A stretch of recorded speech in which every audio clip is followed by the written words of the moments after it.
So the north end of a compass is always going to point towards the south end of your magnetic bar. Why is that? We know that opposites are going to attract. So the north end of your compass, north, is going to attract south. So that little area, the little red spot, which is signifying north, is always going to try and get as close as possible to south, right? If you're attracted to something, you're going to want to be closer to it. So North Pole is always going to try and turn around. If you look right here, when you get towards the north side, the north end is pointing away, right? Because we said light charges repel. So it wants to get as far away as it can from this north end of the magnet. Over here, you see it directly pointing inward towards south. All right? So if you notice, it kind of makes your lines right here, it's pointing out, and see as they start curling back around and going back into south. How we said it goes out of the North Pole into the South Pole. So how do those magnets interact? Opposites. We've said a few times now, opposites are going to attract. So our south and our north are going to pull together. All right, but if you put the same poles together, such as your south and south, or maybe you put your two norths together, then they're going to repel and push away. All right, so two magnets can either attract or repel. That's your two options. All right, the closer together you get, the force gets greater, right? Think about your magnets. A force is a push or a pull. So where do you feel the strongest push or pull? If I were to have two magnets in my hands, where do I feel their pull towards each other to be the greatest? If I start backing away, do I feel any push or pull in between my hands? No, because I've left that magnetic field. There's such a weak force that I don't really feel it anymore. It may still be existing if it's on that little outer skirts of its field, but you no longer feel it. All right? So the farther apart you get, the less the force. All magnetism, why are things magnetic? All right? Why are magnetic fields in existence? All right? It is a result of the motion of charged particles around an object. All right? It is generated by that spin and orbital of electrons.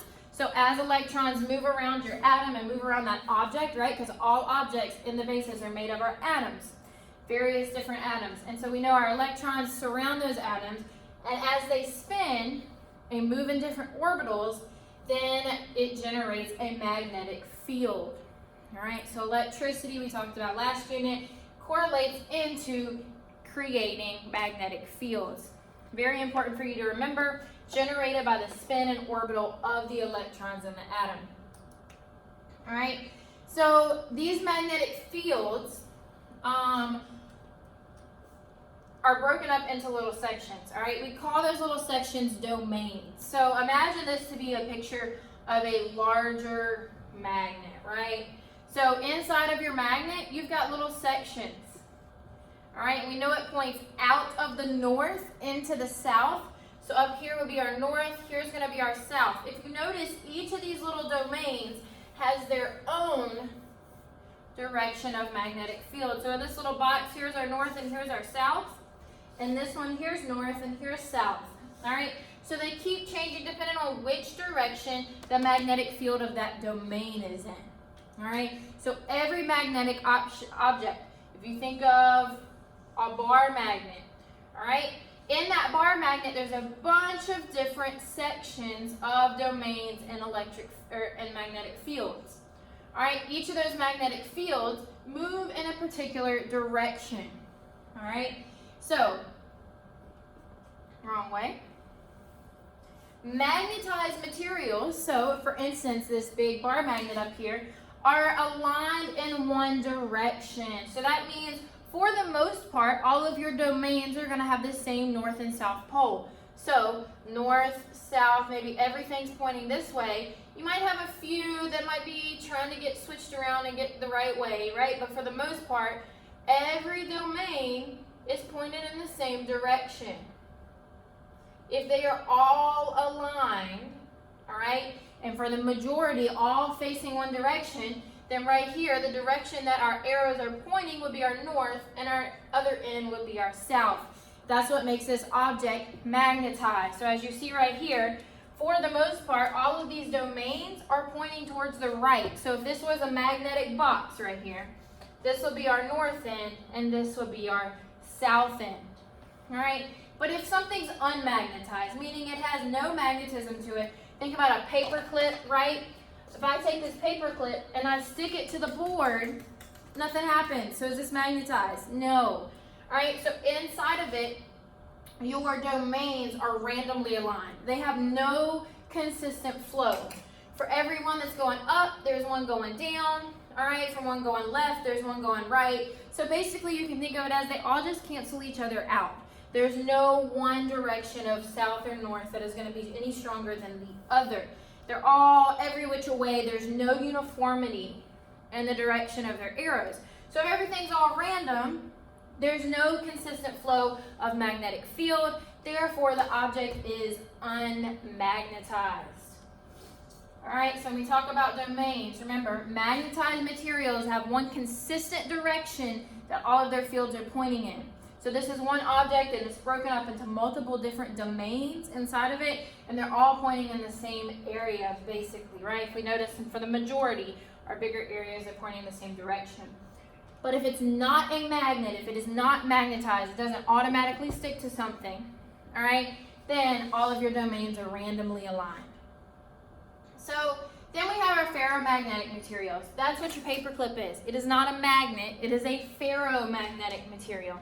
So basically what happens, if I can find a magnet somewhere, what happens is, such as iron, nickel, and magnetite, when that magnetic domain comes nearby, everything's going to realign.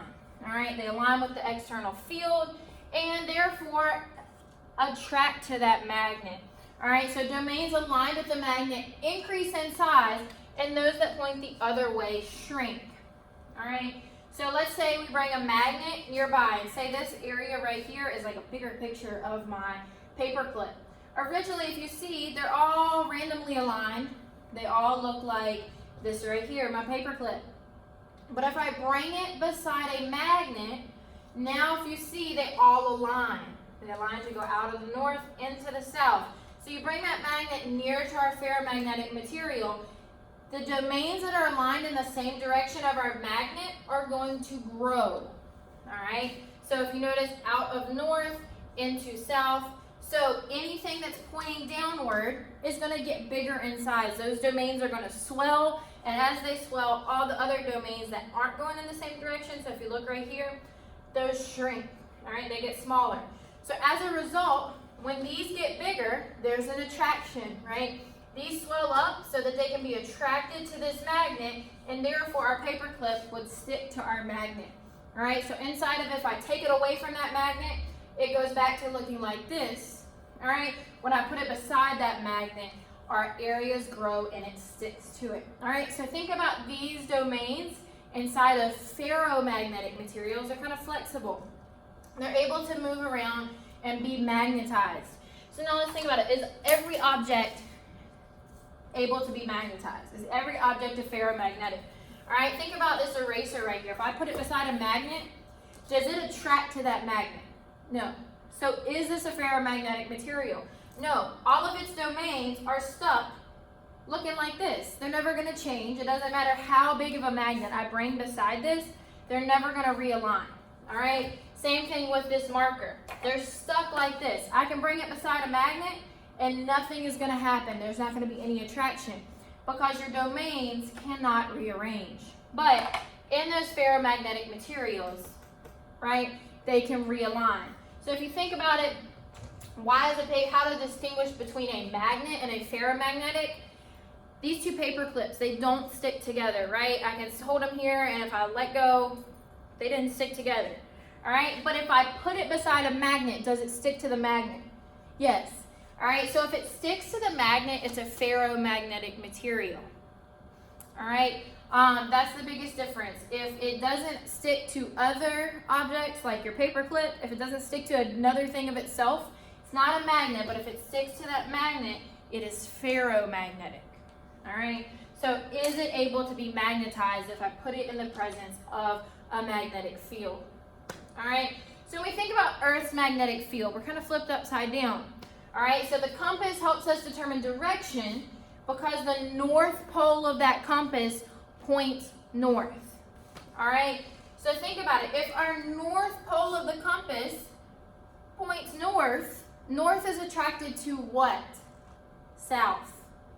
So that means that our North Pole is actually pointing to the south.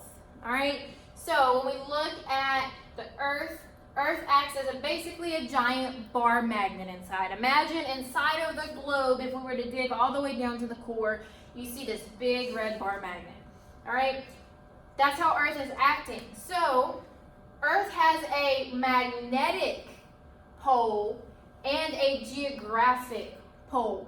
So geographically, since our compass says, hey, this is north going upward, right? That's our geographic North Pole, and down here will be our geographic South Pole. So up here, geographic north. Because our compass, if we think about geography, right, the lay of the land, is our geographic north. That's where it tells us. But inside, that magnetic pole inside, right, the imaginary, invisible magnet that you see inside of the Earth, it is flipped the other way because our North Pole is attracted to the South Pole and repelled from the North Pole. So the magnetic fields of Earth are upside down compared to what we geographically think of, right? So it kind of gives you a little twist, gives you a different way to think about directions, right? When you're traveling north next time, you're like, whoa, wait a minute, this is only north because the magnet in the Earth is upside down, all right? So when you're traveling north, you're actually going towards the south magnetic pole. All right, so big difference. When you look at it, it's still the field lines of Earth are going out of north and into south for the magnetic poles. All right, then we have our geographic pole. North Pole up here with Santa Claus, that's our geographic North Pole. All right, and then you have your South Pole geographically if you were to look on a map. All right, so geographically is if I'm looking on a map, magnetically is if I'm looking at that invisible imaginary magnet that exists inside of the globe, right? So understanding why geographically our compass says this is north, all right? So when you think about that, think about the difference in the two. So you have a worksheet that follows, just kind of talks about field lines and how they move out of a magnet and into others, what's going to attract and repel, and then a little bit about the field lines in Earth. So go ahead and complete that worksheet that follows. And if you have time, we'll move on to the next section. If not, work with your peers, see if you have any questions, see if you can help each other out if you get stuck on something, all right? Awesome job today, guys. Keep up the hard work.